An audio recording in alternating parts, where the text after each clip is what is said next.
네, JR 글로벌 리츠의 소액주주 보호 지원 요청을 드리고자 본 영상을 찍습니다. 언더스탠딩이나 일부 유튜브에서 JR 리츠의 소식을 다루었지만 직접적으로 소액주주의 입장을 대변하는 내용 측면에서는 한계가 있어서 직접 설명을 드리게 됐습니다. 먼저 JR 글로벌 리츠는 크게 두 가지 자산을 담고 있습니다. 벨기에 브뤼셀에 있는 대형 오피스와 미국 세븐스 애비뉴에 있는 맨하탄에 있는 오피스 두 가지가 있습니다. 그중 현재 이슈가 되는 것은 이 파이낸스 타워입니다. 현재 주요 임차인으로는 벨기에의 정부기관인 건물관리청이 입주해 있고 건물을 100% 통으로 임차를 해서 사용을 하고 있습니다. 전혀 임대 기간은 만기 2034년까지이고 이 건물은 연면적이 약 20만 제곱미터 정도가 됩니다. 20만 제곱이라 하면은 AK 플라자가 약 10만 제곱미터이기 때문에 그 2배 정도 되는 규모라고 볼 수 있고요. 층수로 봤을 때는 지상 35층 규모가 되겠습니다.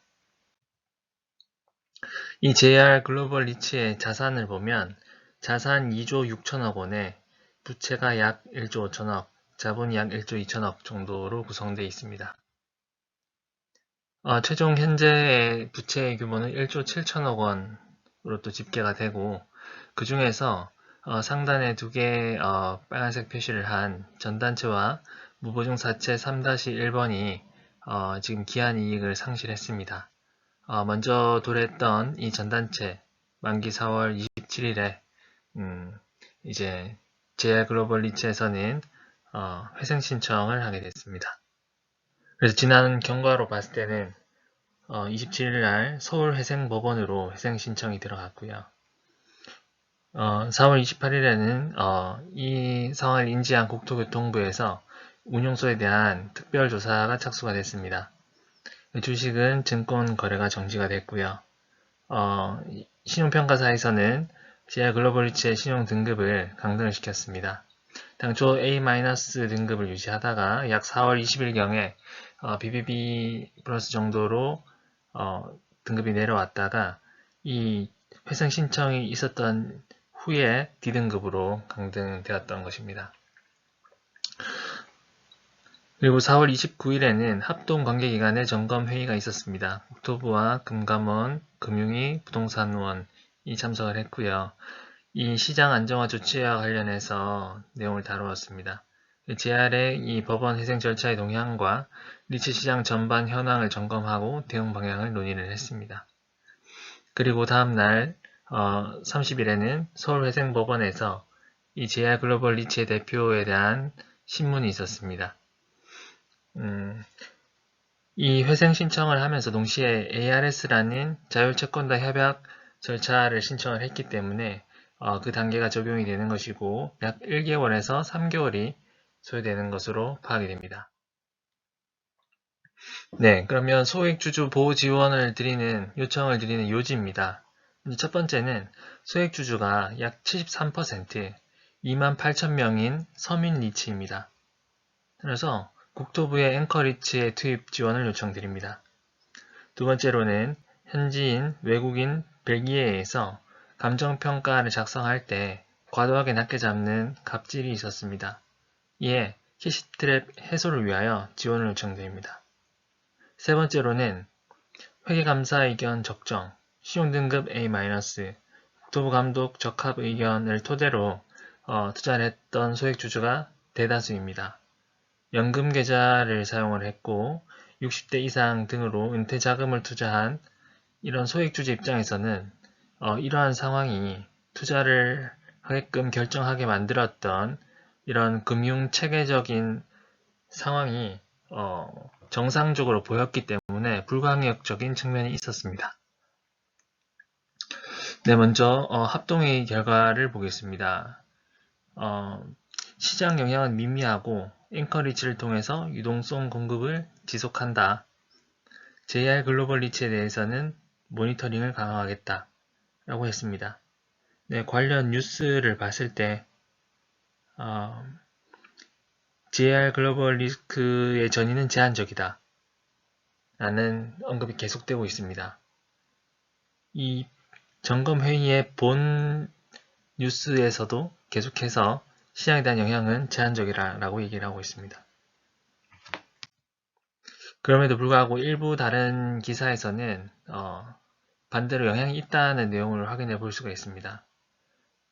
이 회생 신청이 있었던 4월 27일 이후에 일주일 동안 이 전체 상장 리츠의 종가가 얼마나 이렇게 하락했는지를 표시를 한 건데, 보통 마이너스 5%에서 마이너스 20% 범위에서 대다수가 하락을 했습니다. 현재 상황은 전체 시장에 대한 위축이 있었다고 볼 수 있고요. 뿐만 아니라 그 회사채 시장에서도 위축이 나타났습니다. 그래서 시장 영향이 미미하다라는 이런 국토부의 주장은 이렇게 지표를 통해서 봤을 때는 그렇지 않다라고 보여지는 측면이 있고요. 두 번째로는 이 JR 글로벌 리츠의 총 규모는 2천억 정도이기 때문에 영향이 미미하다라고 했는데, JR 글로벌 리츠를 자세히 보면은 상장 당시 시점에서는 시가총액이 약 1조 원대였습니다. 그래서 현재는 리츠의 가격이 하락했기 때문에 2천억 원으로 집계가 되지만, 현재 투자자들은 1조 당시부터 이렇게 참여가 됐던 측면이 있기 때문에 JR 글로벌 리츠의 피해 규모는 1조를 기준으로, 상장 당시의 규모를 기준으로 봐야 된다라는 것이 소액주주들의 대다수의 의견입니다. 그뿐만 아니고 앞서 요약드렸던 회계감사 적정 의견은 작년 기준인데 주석상에도 별다른 이런 리스크에 대한 감지나 경고에 대한 그런 언급이 없었기 때문에, 타 사례에서는 그런 주석에 대한 언급이 없었던 점을 통해서 이렇게 피해를 본 투자자들이 회계법인에 소송을 해서 승소를 했던 사례도 있는 것으로 파악을 했습니다. 두 번째는 신용등급 A-인데, 이러한 신용평가사들이 사후에 등급을 조정하는 그런 패턴이 과거로부터 사례가 계속 존재한다라는 지적들이 나오고 있습니다. 세 번째로는 국토부가 매년 리츠에 대해서 감독 역할을 하는데, 이런 적합 의견이 있었던 상태에서 이번 사건이 벌어진 것이다 라는 부분이고요. 그리고 또 다른 뉴스 기사에서도 금감원이나 이런 기관들에서도 이렇게 약 20년 동안 리츠에 대한 감독 자료 제출권을 발동할 수 있었는데 그렇게까지 점검을 하지 않았던 점들이 언급된 보도들이 있습니다. 이렇게 28,000명의 소액주주들이 이 JR 글로벌 리츠에 투자를 해서 실패한 경험을 가지게 된다면 이 한국에 상장되어 있는 리츠들을 통해서 일반인들의 부동산 투자를 활성화하겠다는 그런 취지에 있어서 이런 실패 경험은 반드시 이렇게 안 좋은 파급 효과로 나타날 수가 있다고 생각합니다. 그래서 말씀드리고 싶은 것은 시장 영향이 미미하다라는 측면을 다룰 때에는 직접적인 금액의 손실에 대한 부분도 다룰 수가 있겠지만, 그뿐만 아니고 이런 투자자들이 누구인가와 또 그들의 이런 실패 경험이 앞으로 어떤 리츠 투자에 대한 활성화 측면에서 안 좋은 영향을 가지고 올 수 있는지에 대한 다양한 측면을 복합적으로 이렇게 파급 효과를 생각을 하셔야 될 것 같습니다. 이 소액 주주들은 현재 상황에서 JR 글로벌 리츠를 정성화하겠다는 의지를 가지고 있습니다.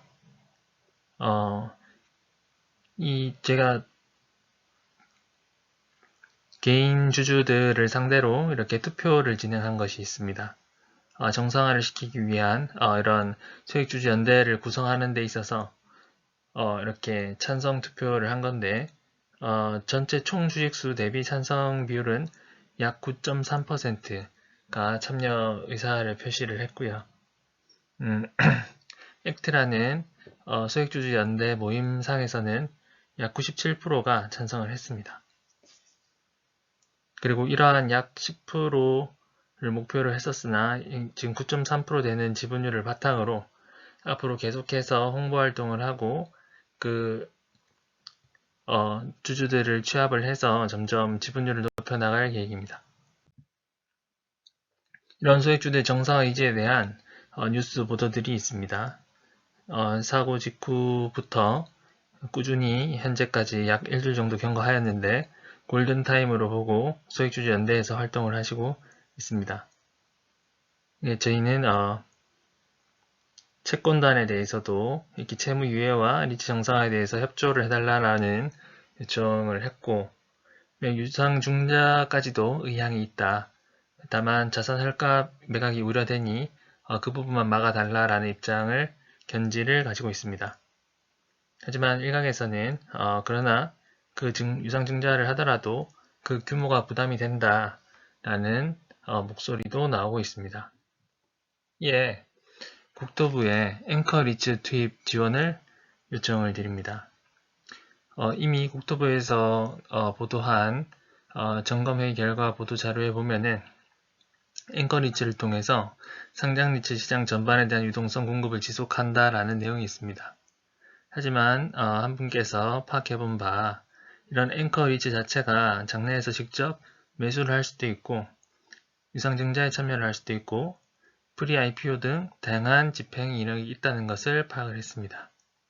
그래서 이런 화해 신청된 리츠 사례가 없어서 직접적인 전례를 찾기는 어렵지만 해당 자금을 통한 JR에 대한 유동성 공급은 금의 본래 성격을 볼 때 일정 조건이 충족될 경우 투입이 가능한 시나리오다 라고 보고 있습니다.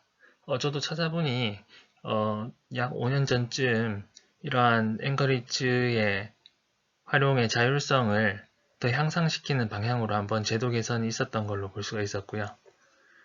이에 대해서 현재는 JR 글로벌 리츠로 인한 이 파급 효과가 조금 축소 보도되는 좀 보수적으로 이렇게 언론에 나타나는 그런 경향이 있는 것 같고, 그리고 이런 JR 글로벌 리츠에 투자한 소액 주주들의 이러한 정황적인 피해 상황들, 뭐 이런 금융 체계상 이렇게 저희가 불가항력적으로 느끼는 부분들에 대해서는 크게 다루어지지 않는 측면들이 있어서 이 부분들을 강조드리고 싶습니다. 다음은 외국 벨기에의 부당한 대우입니다. 한국의 리츠가 외국으로부터 이러한 대우를 받는 것에 대해서 좀 국가적 차원에서 한번 생각을 해봤으면 좋겠습니다. 그래서 운용사는 대주단인 벨기에에 있는 기관들을 상대로 영국 법원에 이의제기 소송을 신청을 했습니다. 자료를 보시면 JR 글로벌 리츠에서 파악한 감정 가격이고요. 밑에 이렇게 오렌지 색깔로 된 표시된 것은 대주단이 직접 이렇게 의뢰했던 감정평가 결과에 따른 금액입니다. 입장 차이에 따라서 일부 가정치에 대한 조건이 상의를 해서 갭이 발생할 수가 있지만 특히 이번 2025년도의 가격은 급격한 하락이기 때문에 논란의 여지가 있습니다. 그런데 이것이 처음은 아닌 것 같고요. 관련 뉴스 기사들을 보니 과거에도 해외 이런 기한이익 상실에 대한 악몽이 있었다. 감정가 후려치기로 인해서 실제로 자산을 강매를 당했던 사례가 국내 금융기관에서 있었던 것으로 파악이 되고요. 다만 이런 사례들이 반복되는 것, 이런 부분에 대해서는 이번에는 소액주주까지 결부된 사항인데 반복되어서는 안 된다라는 의견에 대한 보도가 있었습니다. 그래서 이것은 국부 유출에 대한 부분이기 때문에 그런 일이 없도록 막아야 하고, 그래서 캐시트랩을 방지를 하는 것에 있어서도 정부에서 지원해 줄 방안이 있는지를 한번 들여다봐 주시면 좋겠습니다. 그래서 정부의 관심 지원과 이런 소액주주들의 노력과 그리고 국토부의 그 앵커리츠 투입 등의 방식을 복합적으로 다루어서 JR 글로벌 리츠가 를 존속시키는 것이 하루 빠른 시일 내에 정리가 됐으면 좋겠습니다. 지금 소액주주들은 JR 글로벌 리츠의 존속 가치가 청산 가치보다 높다고 보고 있습니다. 그렇기 때문에 이러한 복잡한 법정 관리 절차에 들어갔을 때 또 뒤따를 다른 여러가지 영향들을 감안을 해야겠으나 현재로서는 가장 원만하게 가장 빠른 시일 내에 이렇게 정리를 하는 것을 이렇게 염원하고 있습니다. 이상입니다.